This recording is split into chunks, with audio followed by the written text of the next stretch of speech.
Hello friends, so I thought that I will film another conversational video and it's quite spontaneous, so I apologize if it will be all over the place. I really enjoyed talking to you in my previous video, so I think we will talk about the inspiration and finding the style in photography or in art in general, how to define your style, how to keep yourself inspired and keep on growing. It's especially hard these days when almost everyone is in quarantine and we can get depressed. You know, I've been through it. I have a video about my depression and my photography journey when I've almost quit photography actually.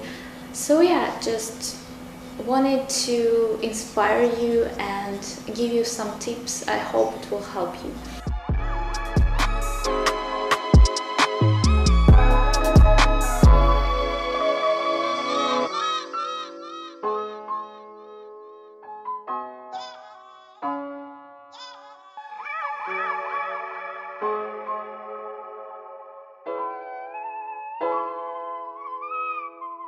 And let's just get into the video. I want to share my story, and through it I would like to show you how you can find your own style.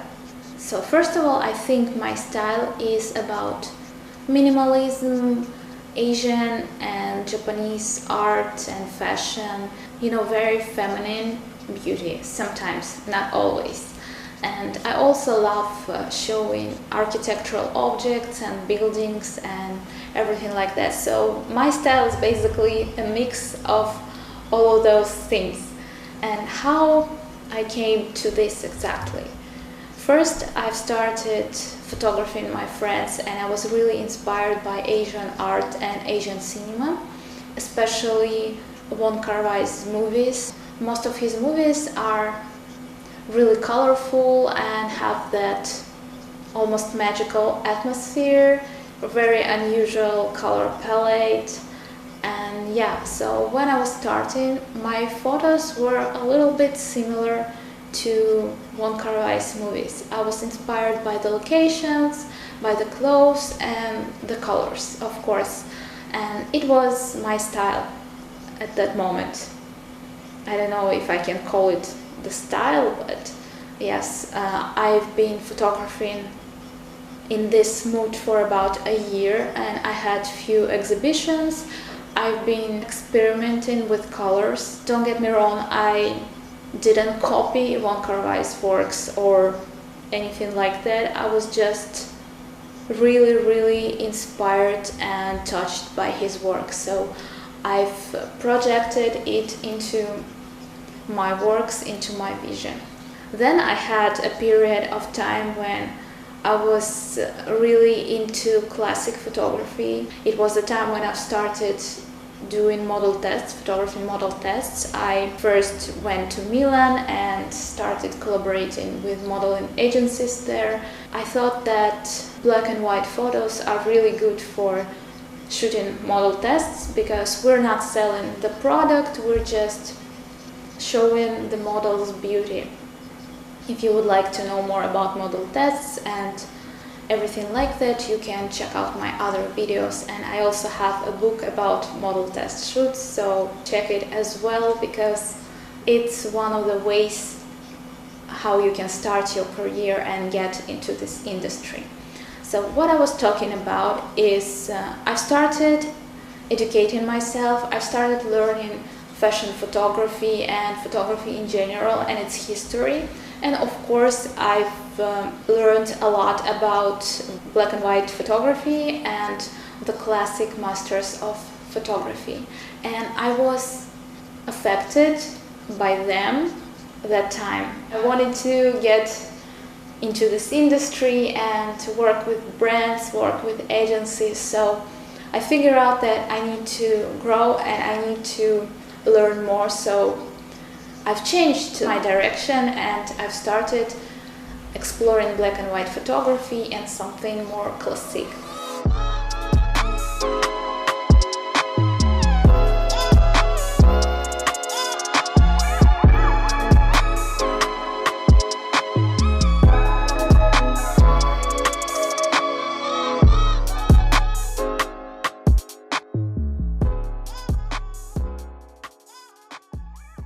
it really worked, and I can show you some of the pictures that I made that time.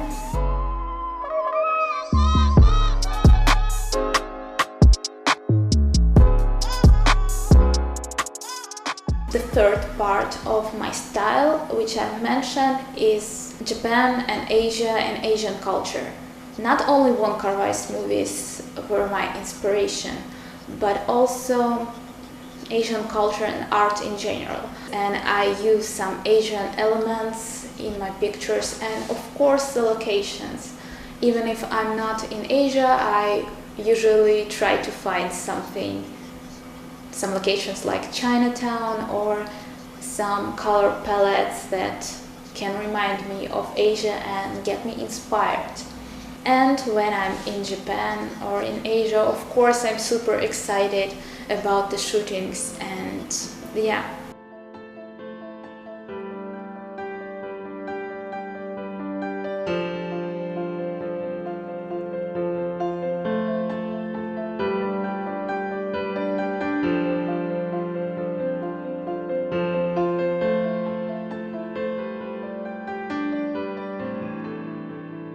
I'm sorry if it's really crazy and messy video, but I think it will help you get the idea of why my pictures are like this. They weren't always like this, believe me.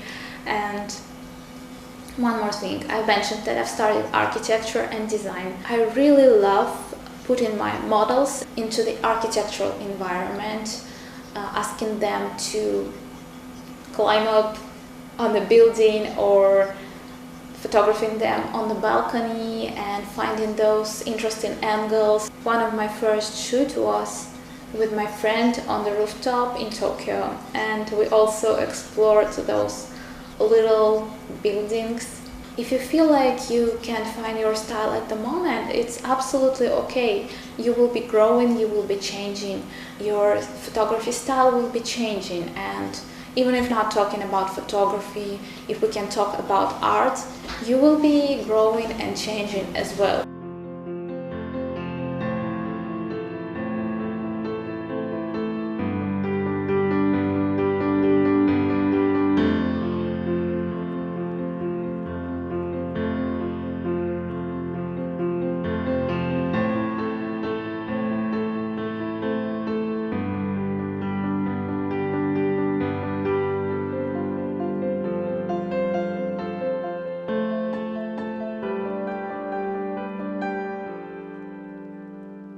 So to find your own style, you don't necessarily need to push yourself.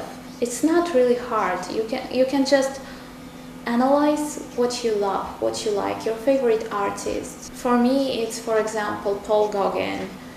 He's one of my favorite artists, and I also love Japanese woodblock prints and Japanese art. So, you can not steal those little details from everywhere. You just need to get inspired and, reorganize them and make them yourself, your own creation. So, for example, Paul Gauguin and his Tahitian girls. Sometimes I choose models based on the pictures because I know what type of look I love, what type of look I enjoy. If I'm photographing in Europe, I can choose a mixed model or like exotic looking model, and this will be that little detail that will define my style and my taste in photography, in art. You know what I mean? So you can use the location, the pictures, the art, the movies, the books even. Like you read something in the book, you can get inspired by that and then project it into your art, into your creation. And you can also be inspired by the location. If you saw something while you were walking around the city and you really felt that this is the place that you want to capture, and you got an idea and you keep on developing that idea, and then you create something that is really yours. You don't need to copy someone. No, that it doesn't work like this. If you really love some artist, some photographer, and you see his or her works and you try to copy them, that it doesn't work that way. And if you succeed in copying, it doesn't get you anywhere. You need to find your own path, your own way. Otherwise you get burned out really quickly and you get into depression and you can even quit.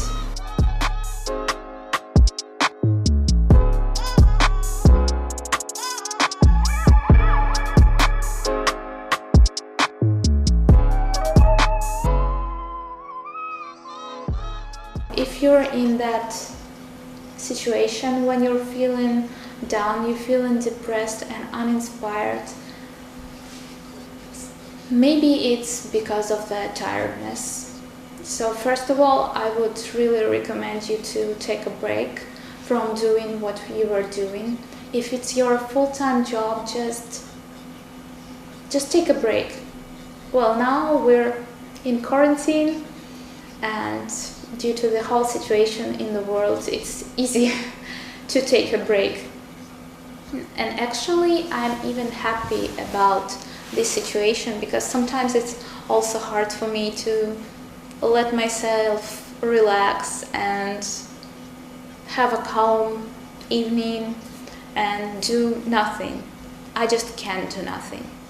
Well, you need to do that. You need to do nothing. You need to take a break, or at least change your activity. If you were photographing non-stop, try painting, or try, I don't know, any hobby. Try something new, try to learn something. Sometimes it's also nice not to look at the other people's works. On one hand, we can get inspired by some people, but when you're in that fragile situation, when you're almost ready to quit and just stop doing everything you've been doing for a really long time, it's better to just not to see other people's work, because it's in our nature to compare ourselves to everyone else and to other people's success especially, and we all have different paths.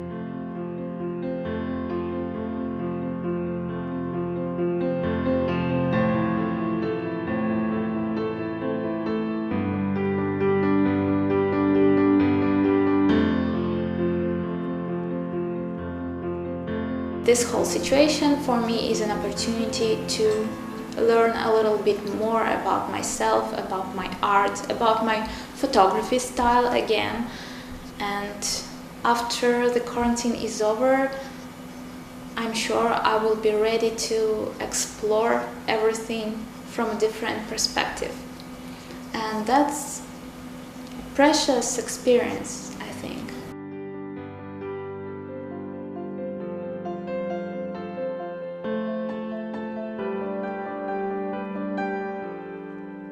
I really wanted to give you these tips about the style. It's all about your own history, your own experience, even when it comes to clothes, the styling, everything. You choose the models on the shoot based on your taste. And why is that? Is it an attraction? Is it your definition of beauty?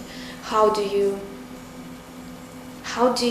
imagine your final work? It's all the combination of your experience, and for me it's really fun, and sometimes I love watching my old works. You know, I always get embarrassed by them, but anyways, yeah, I can see the difference between my old works and the works that I've created, for example, this year or last year, a few years ago. And I can't say they're bad, although I don't really love my works all the time, but they're really different. I can see that my works are different, that I'm different right now, and I hope that you'll find yourself. Don't be afraid of changes, don't be afraid of experimenting, and don't be afraid to keep on going. You don't really have to even have a goal, you just need to enjoy the process. And as long as you enjoy the process, everything's fine. you will be fine. And yeah, thank you for watching. If you want to see me doing live, just let me know. I've never tried it and I'm scared as hell of it. So yeah.